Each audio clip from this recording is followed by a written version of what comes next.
gobierno tiene la posibilidad de volver a acumular reservas a través del mercado de cambio. ¿Por qué?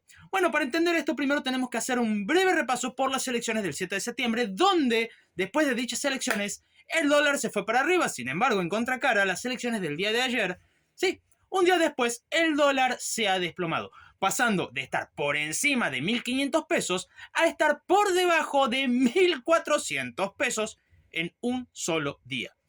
¿Por qué? Una cuestión de expectativas y es algo que muchas veces no suelen entender.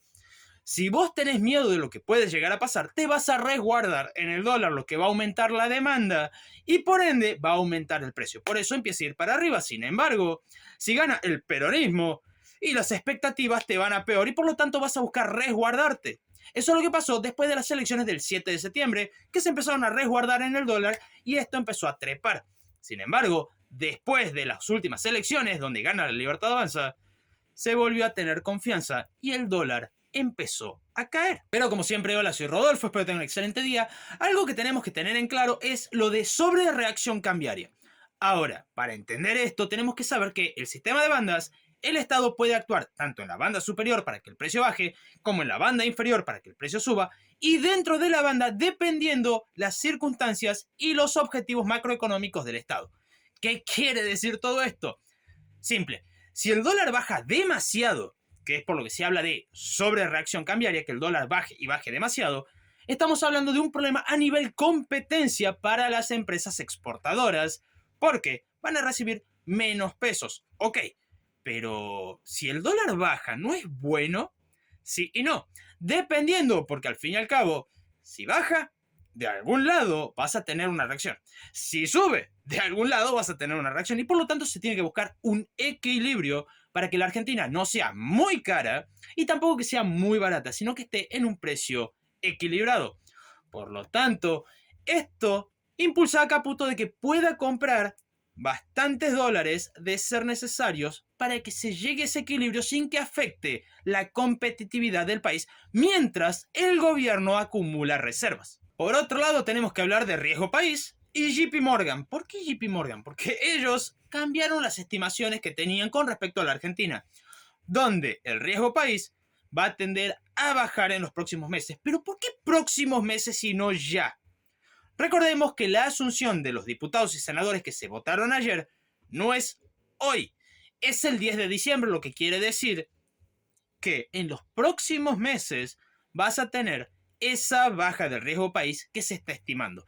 Sin embargo, a partir de la asunción, sí es posible de que siga bajando aún más dependiendo el tipo de legislación que se quiere impulsar y cómo sean los acuerdos entre diputados y senadores, tanto los que estaban antes como los que están por asumir ahora.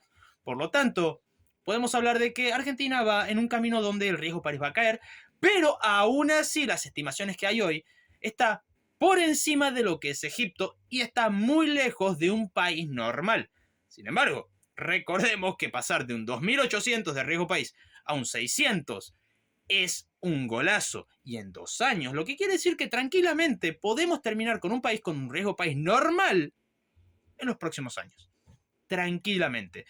Sin embargo, esto no termina acá porque tendríamos que hablar sobre la bolsa argentina. Y esto nos lleva a los Merval que aumentaron un 17%. Sin embargo, también el peso se apreció. Y estamos hablando en un día. O sea, no estamos hablando de que durante el año, un día. La moneda se apreció en torno al 10%. Si pasamos a las acciones argentinas en Wall Street, tenemos que hubieron aumentos de hasta 50%. Un día. Solamente en un día. A ver, y esto me lleva a pensar. Las elecciones. Este, por ejemplo, es el resultado de la provincia de Buenos Aires. Recordemos que la provincia de Buenos Aires en las elecciones del 7 de septiembre ganó el peronismo. O sea que no solamente que ganaron a nivel nacional, sino que en la provincia más grande del país dieron vuelta el resultado. Y podemos ver acá. Y esto sí es algo que me llama la atención, que es 2 bancas para la izquierda. Rarísimo. Lo pusieron a Nicolás del Caño los porteños. Gracias, ¿no? Gracias.